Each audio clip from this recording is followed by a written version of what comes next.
There's nothing stopping us. Where are you going? I'm sorry. That's just some redneck. What the hell is this guy's problem?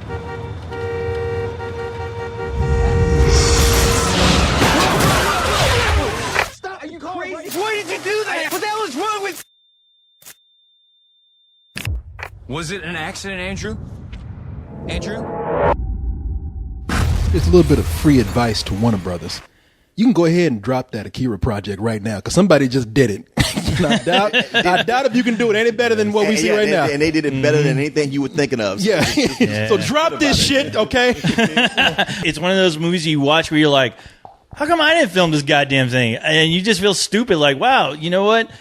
That's the natural progression that, you know, a movie with super powered people should take. That is the beauty of it, is that it feels like something that should have been around before. Like, how is it that nobody came across this? It feels so natural. But what's really great about it, like when we watch the trailer and making fun of it, I go like, well, okay, I can see how this could be bad. But I also imagine in my head, like, okay, what's the best I could imagine this movie being? Like all the marks it would hit with good dialogue and characters that are fleshed out and effects that look good and a story that makes sense. And it did all that. Yeah. It did every bit of it. Especially a story dealing with teens. Yeah. You know? Wow. And the key here is that it does something that, as we were saying before, after it was over, that one of these superhero films, even the ones we've really liked, haven't done in a long time. It filled you with a sense of awe. Yeah. And it managed to do that at least partially. And this is the part that's hard to actually say out loud, but it's true because of the format in which it's done as a found footage film. It really makes it feel more realistic. Because as a while, it's like, you know what? This isn't so much a found footage film. It's a film with a found footage technique. So because they don't, it doesn't lose the story. It doesn't have that ending that just cuts off out of nowhere. They just work it for everything, and they come up with a good excuse to have so much footage. That's why I say I like this kind of found footage thing that they do with big budget special effects, because you can take those big budget special effects and not make it seem like you're drawing attention to it. Like, hey, look how much money we spent on this movie right here. Yeah. No, actually, it goes the opposite. Your effects look kind of cheap for a little while because they look like they fit in the natural world, because everything, the camera's constantly moving. You're using like a lower grade form of video. Sometimes. Yeah. In this movie, they try to be slick. I know that they changed cameras. I'm just saying this kid had a camera that he bought the return section. Yeah, and then all of a sudden he bought something that Lucasfilm used. I'm like, hey man, y'all ain't fooling nobody with this shit. You're right. But they ease it in. But yeah, it's cool because it's actually a lot of things. The movie opens up with Andrew, and Andrew is like 18 years old, and just life beat him down so bad he's got bags under his eyes. I mean, the kid is just tired. I mean, he's getting picked on at school. The girls don't like him. The bullies like sitting in on him. The cheerleaders think he's creepy. His dad beats him. He goes home. He's trying to go home and just sit in front of the computer, rest, look at some porn. Dad just busts open the door, don't even say a word, just start beating on his head. You know, his only friend, who's his mom, is dying. The friend his age, the only friend that he has is his cousin Matt. And Matt is handsome. Matt is popular. Matt is just dealing with him because, like, hey, look, I'm related to this kid. If I don't watch him, then my mom will yell. Yeah, exactly. And throughout the school, you see this other popular kid named Steve, but nobody's really hanging out with Steve just yet. But Steve is class president. Yeah, he's Mr. Popular. Oh yeah, he's just smiling. He's the black kid. Matt one day that just says, Andrew, you need to just get out more. Come and put that fucking camera down and come to this party. And they go to this raving party where he does not put the camera down. He does not put the camera down. That camera gets him in trouble. He gets spit on. Some guy slaps him because he thinks he's messing with his girlfriend. He goes outside and just starts crying. Nobody likes me. But Steve, the popular kid, comes up all of a sudden. Why does Steve want to talk to me? I'm a loser. Steve's like, hey man, you're that kid with that camera. Well, let's put that camera to good use. We found something out here in the woods, and you're just the guy who can come out and help us film it. They go out there. There's some meteor alien type thing under the ground. Yeah, it looks like Superman's thing that took him to Earth. And that thing came directly from Krypton. I'm sorry, but they had the ice crystals, everything poking out. I'm like, where is the Superman S already on this goddamn thing? And the thing is, it is explained and not explained just enough. Yeah. No, they don't tell you why it's there. They don't tell you what it does. In fact, it's doing creepy things. It looks like it's crystals, but then it looks like it's alive. And that's the last we hear of it. What we do know is that these three kids, they get nosebleeds. It looks like they got some sort of radiation, but they don't. They have telekinetic powers, and it's growing. They can move stuff. They can put Legos together. Soon they can fly, and they're like, wow, we're awesome. We're superheroes. But little fucking Andrew, man. You know, Andrew was the one who was like, yeah, he's like, man, you know what? Even when they canned him a positive, he manages to turn it into a negative. Like, they turn him into the most popular guy in school by finding a way to make it look like he can do really badass magic tricks and balancing acts. But he manages to fuck that up in one night. I know. See, you guys, this is why Andrew did the shit he did. Because everybody picking on him. Because one thing I didn't expect from the trailers, I was expecting just a little kid who was an asshole who just got powers and then he took advantage of it. But they made Andrew so sympathetic to me from the very beginning. I was just almost wanted to weep for him. I was like, in the beginning, the way he was picked on, I was like, you know what? I want this kid to get powers and just fuck everything up. Yeah. And that wasn't him, you know. And the thing about it that got to me with this movie was that at the time when the three guys first get together and they're genuinely having fun the way kids would have fun. And Cyrus, you're right. They bring back the awe. They make you feel like how you would feel like if we got powers, how much fun it would be. And just to see their camaraderie, it's so much fun that I'm enjoying it. And I hate having that feeling in the pit of my stomach knowing that it's going to turn. Because I'm like, I'm so happy for Andrew. And things are going well they're doing for him. cool stuff like, you know, like kids would do. Now, it's kind of... They're kind of being dicks about it at first, but you can't say that if we got powers, the stuff, you know, would still do some. You know, to be fair, it'd be more like zapped. If we got those powers, we would turn into the Four Stooges because we would just be slapping each other with objects, hitting each other. We would be just like an inch away from like telekinetic jackass. We would use that. You think we use it for good? No, we use it to like punch each other in the nuts from across the room. Note to self: if we all get those powers, don't hang out with these losers. You're right though. I mean that period when they're slowly growing in power and they're discovering new shit they can do as it goes along. We're like, wow. Telekinesis. Yes, you tell. The ability to move, lift, vibrate. That's my favorite. Spin, bend, break, or impact objects through the direct influence of mental power or other non-physical means. Sounds familiar. Does sound very familiar. You want to see direct influence? Andrew.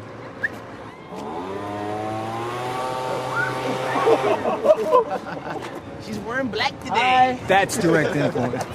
It's like reading Fantastic Four when you realize the Invisible Girl can do more than just create a boring ass force shield with her force shields. Yeah. She can surround someone's heart and kill them. Yeah.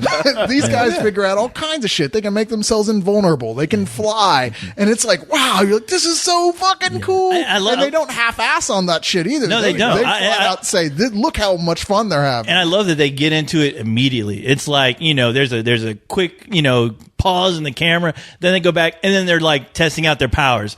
And once that ball starts rolling, it really rolls. And yeah, they do stuff in this movie where you're like, man, I wish they could have done this in like the X-Men movie or even the Superman movie where a bunch of guys are playing football up in the fucking sky. Like, you know. What the thing I liked about those guys is that you think these guys would be worse. The popular, you know, at least two of them are the popular kids in high school, and they're not like that. They're genuinely good guys. Kids. And they're not shallow like they look like in the trailer. And I like the fact that like they genuinely care about the kid who's kind of on the edge because they formed their own clique. Yeah. No one else can fit in that little group that they have because they're the only three people in the world, as far as they know, until Chronicle 2, with those powers. If I got superpowers, you better believe the first thing I'm going to do is get on Facebook and find that guy that beat me up in 7th grade. Call him up and blow his fucking head off. You're pretty much your whole 7th grade class. Get long day phone calls. I'm pretty sure she can still beat your ass. Is this Mary? Comply. If there is a weak part here, though, and I will say this, and it's a thing that you can choose to look at it as weak, or you can just go, okay, considering how great everything else is, I guess I can let that go, which is where I fall, is at the point where you have to go, okay, well, Andrew is going to be irreconcilable with his friends so that we can make him into a villain.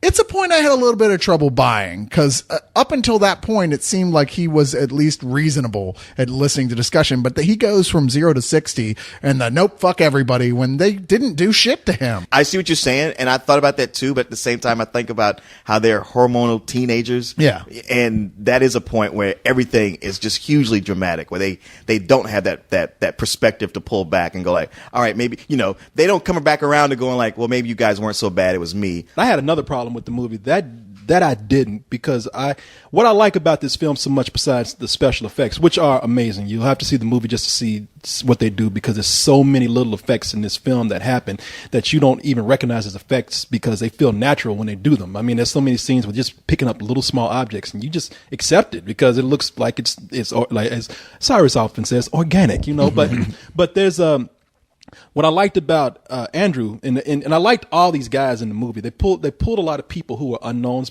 mostly people who have done a lot of television, which is what you should do for this, so you don't. This actually feels more real. The guy who plays Andrew is an actor named Dane DeHaan. I thought he was great because he is the character that is the most complex in the movie, and I love the relationships here because where you thought he was hormonal, Leon, I thought he was just ill. He's a disturbed kid, and I was sympathetic with him on that level, but he was that kid who was like, no, this is a rabid dog. This no matter what little bit of kindness you're going to show this kid right here, he's going to find it. He's going to find a way to turn it around to make himself seem like a victim or to make himself able to lash out at you. And I'm not saying I didn't like the character. I do like the character. Was I sympathetic to him after that point? No, because it's like, look, man, if you stop being such a shitty person, you could actually turn this into something good. But you're absolutely right. I mean, because watching the film, I was having that same problem with you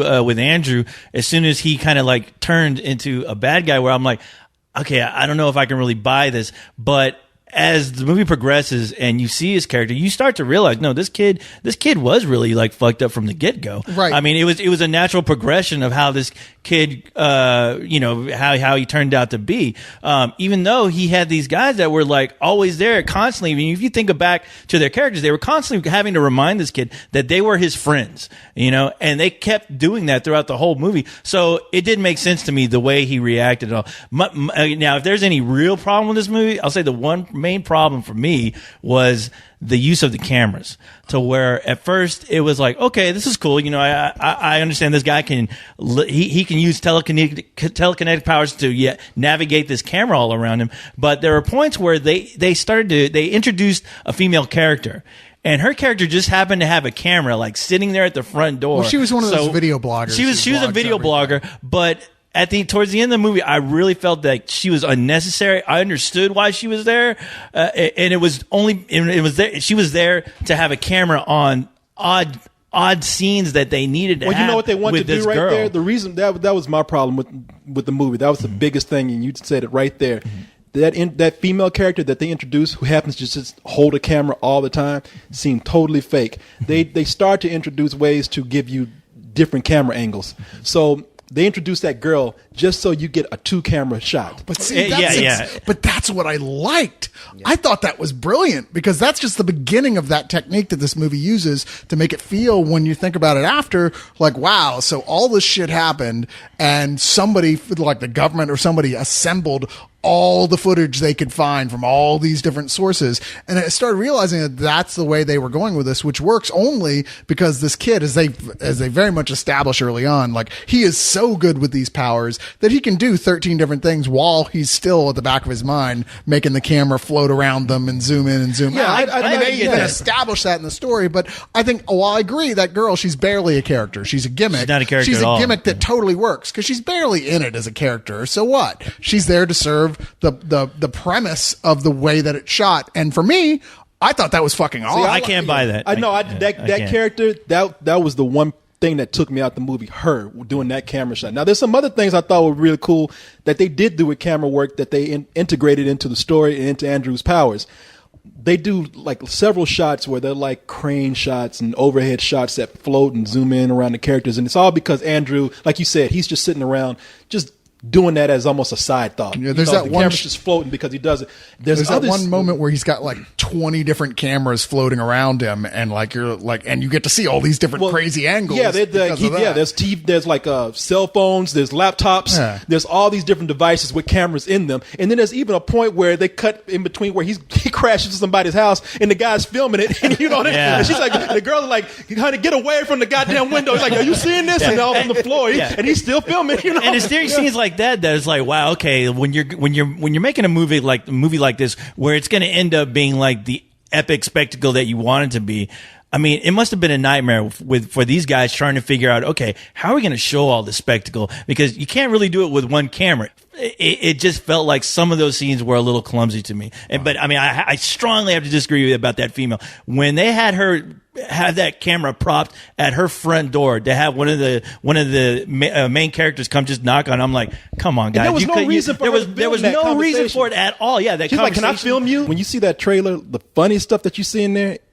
the stuff that you see in the trailer that you're laughing at is a lot funnier when you see it in the movie. It's hard to pull that off, to have something in a trailer that's funny and then see it in the movie and you laugh at it, not just laugh at it again, but laugh at it. That scene with the teddy bear, I won't say how it goes on, but there's just a line in there that makes that scene funny. I think the trailer is really good in that it shows you some good stuff, but it doesn't show you near the best stuff. The whole thing where Andrew wrecks that car, that happens so early in the movie. You're like, wow, so what's going to happen after this? And the fun stuff as well, even though you know that that's about to happen, the fact is when you're watching in the movie, you're kind of with these guys at that point because the film pulls you in with their voyage and making you feel like, man, I'm one of these guys. I'm hanging out. That's the shit I would do. So then you're like, Andrew, why you do that? Because then you're like, yeah, go ahead and do that. It's going to be awesome. Don't you like high school kids anyway? Hey, guys, what are you going to do today? Will you take your old ass home? Well, like, wait. You got any weed? Okay.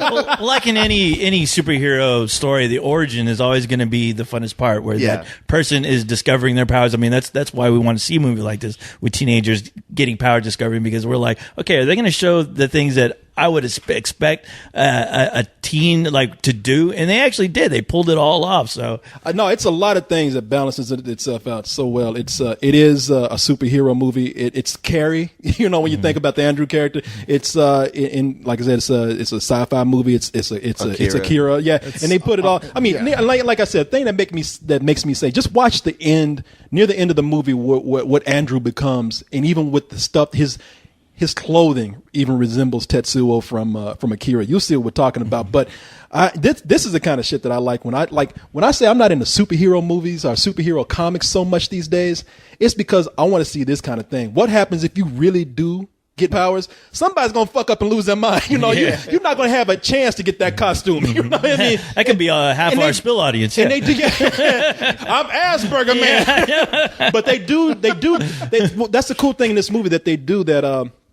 They take nods at these things and don't do it in an overbearing way, except for the camera. But they do a little nod at a superhero character or supervillain type character by putting Andrew in costume. But you'll have to see the movie to see what they do. They could have made it a lot more. They could have made it a lot more obnoxious, but they didn't do that here. It's very subtle and very quick. And without going into that, I love the way that worked out. I thought that was going to go a different way, and just. Well, I love the fact the film never once says the word superhero. It never even enters the they don't even vocabulary. Every other movie, somebody would say like, "Hey, we need to be superheroes," but they no, it's not even brought up. Hey, we're like all. Superman. Michael Kelly is the father in this movie, and because he's going to be just overshadowed by these kids and the effects and just all the overall themes of the film, he's great in the movie. He's always a great asshole. He was great in Dawn of the Dead, That's being why the I first dick. recognized him, man. I love that guy. I think he's a great actor. No, he did a great job. Yeah, he's the abusive dad, and he's almost, and that's what the movie does great too. I mean, he's a shitty person, but you can almost understand what he's going through that drove him to this point. And he's also the catalyst almost for Andrew becoming like the evil person. He's the guy that plants all those seeds. Like, hey, man, halfway the catalyst for Andrew being there.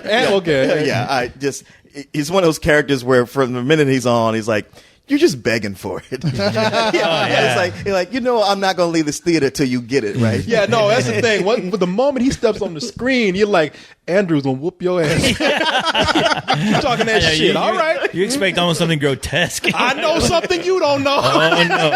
Yeah. Bitch. But these kids in the movie, man, we were talking about some of the other kids, the Steve is played by Michael B. Jordan. He's a black kid. He's actually a lot cooler than I thought he was in the movie. Like in the trailer, he's like, "Hey man, I got powers." You know, but he was doing a voice, which I thought in the trailer, I was like, "Why are you attaching that like it's real?" But all right, whatever. And Alex Russell is Matt Andrews' cousin.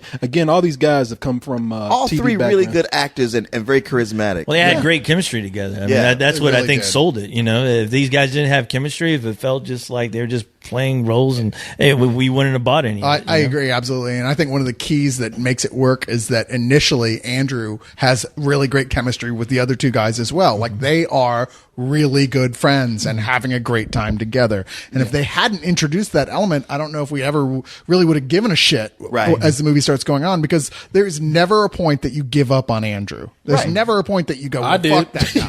Well, Not for me. You did. I did. Because I had nothing but sympathy for who this guy is. And I mean, this guy had the shittiest life imaginable. Yeah. His life sucks. It's no wonder that he's fucked up in the head. And you know that his cousin and his friend genuinely care about him and want to save him from himself. Yeah, and just the whole thing with, you know, him they're like, hey man, we're your friend. But I was like, you know what? He had a whole life of nobody being his friend and getting shit on. So the fact that these guys were his friends for a few months, it's just not enough to counteract. Hey man, that you know, he program. finally had friends. He fucked that up. So fuck Andrew. It's not the way it works. It is the way it works. He was Ferris Bueller for a day and he fucked it up. You get powers, you shut the fuck up. You know, you be cool. That's it.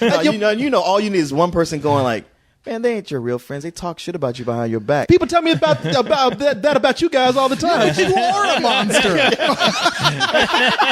But I have not destroyed y'all. Yes. But wait, when you get telekinesis, just watch out. Shit, all y'all gonna get burned up. I just want to Well, while you guys are doing that, I'll be hanging out in the girls' locker room. You the first. Be too busy like drilling holes with my superpowered dick. Come here, co-host. Get rid of your ass. The first one to go. Is somebody bothering me? People are always telling me you're out to get me. Of course, those are voices in my head. And by people, I mean And those they still are. whispering at my bed at night. I'm gonna get you. I'm gonna get you, Dude Cole. on my shoulder right here keeps telling me that you guys gonna are get against you me. good. No, you know this is a. I knew those walkie-talkies would come in handy. Shut up, leave me alone. They like me. I'm like Gollum and shit. They're my friends. He's eating it up. Now you, Leon, say something. I wish you were never born. I'm just staring at Leon. I've got some cooking for you, Leon. I'm like, you need to go to the bathroom? Yeah, I know. You should eat prunes for that. I know. I'm sitting up here trying to make your head explode. I just shit on myself. I'll be back. But man, I think this is an amazing debut. The director is Josh Trank, and he wrote this with a guy named Max Landis, who was the writer for this movie. And again, these are guys who came from TV backgrounds. The writer is the son of John Landis, by the That's way. what that. Yeah. So Just to let you know. Nepotism. At this Little, point, you know what? little bit of nap. when it works, Just saying. though, hey, you know, for all the Jason Reitmans and the Max Brooks and what's his dude's name, Max Landis. Yeah, Kate there you go. Hudson's Yeah, Max Landis is, you know, God bless them if they can produce good stuff. and, So, and the Colin Hanks hey, and the man. Freddie Prinze Juniors. Okay, now let's not go too Calm far. down. Yeah, no, I love this movie. This is the kind of movie I almost had a Cloverfield moment. I almost was about to give this a better than sex until that bitch with that camera had to come in and ruin it, and she had to deny me my better than sex rating for this. But I'm telling you, man, this is just a fun film with a lot of good subtext to it. It's a tragedy, and that tragedy is made even better by the highs and lows that continue to happen through the movie. As much as I don't like Andrew myself, because I just think he's scary, which is what you're supposed to feel from this character, you do want to root for all these guys to just get it together and just be Superman, go out and fight crime. But so why don't you just enjoy your shit? Why you got to be an asshole? I know, we can go be fighting crime, getting laid, Talk about being entitled. Jesus. Don't tell me what to do. This is what happens when reality kicks into a superhero story, and I love this movie, man. I love this movie. I'm going to go see this again in theater. It's that movie that I will want to take friends to and beat the fuck out of them afterwards if they don't like it. This is a major full price. We've seen a lot of superhero movies. We have the ones that are bad, that are goofy, but then we've had a crop of them that are good. You get like Iron Man. Marvel has figured out this formula how to make a good superhero movie that's fun to watch. But it's a formula now. Iron Man, Thor, Captain America, they all follow that. Then you got the Dark Knight, a serious, the Batman Begins, Dark Knight, serious, good superhero movies. But I'm really starting to like these ones that are creative, that do something. They're still good, but they do something different. I mean, back when we had, that's one of the reasons I like Super so much, and Unbreakable, and what was another one from last year? Meteor Man. No. Condor Man. Well, also Scott Pilgrim. They're comic book Blank movies, Man? but they're I think he started it all right. Yeah, he's the innovator. Sorry, but Leon, you're Scott saying Pilgrim something. also, that the fact that they want to be creative about it and not just stick to the norm of what's on the page, tell the story this way. Everything about it was great. It seemed like it was almost near the end. I was checking my watch. I only had 10 minutes left. I'm like, you know what? You guys told a great story, and I applaud you. I'm gonna give you a full price. And it's almost like the movie said, like Planet of the Apes, where it's like, but didn't you want to see a big battle at the end? I was like, yeah, but you guys have done good. I don't need it. No. Sit down. Here it comes. And I was like, wow, okay. Now it's better than sex. I so rarely give out about better than sex, and I'm not again on this one because I do think it is. Oh God!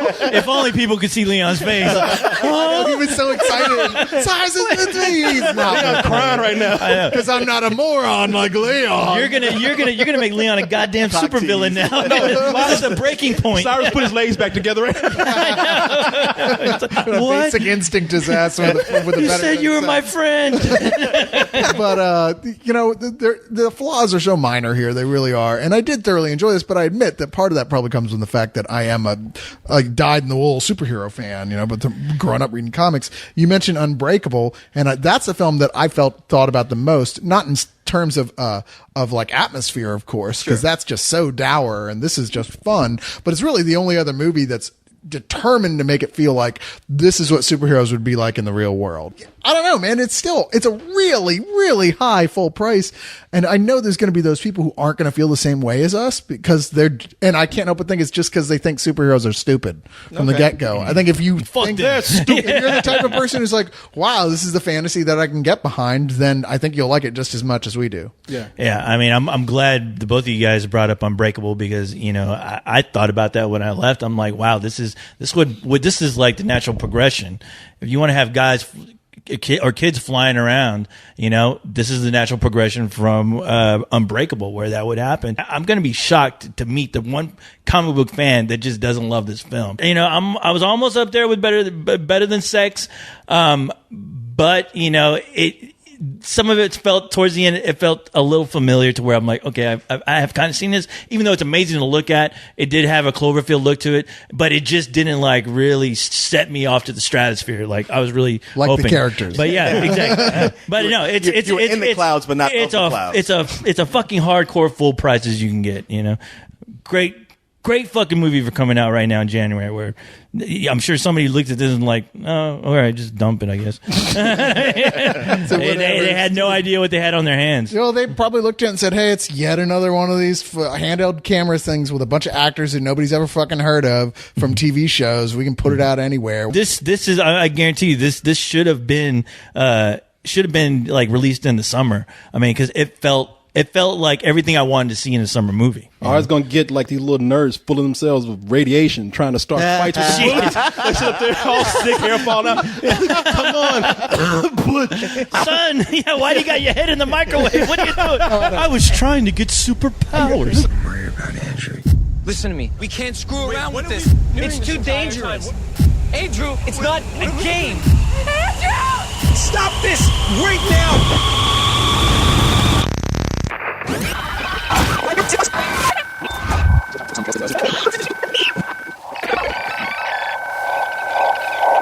Just making that sound. What is that? All right, dude, we're going inside. Steve, wait up.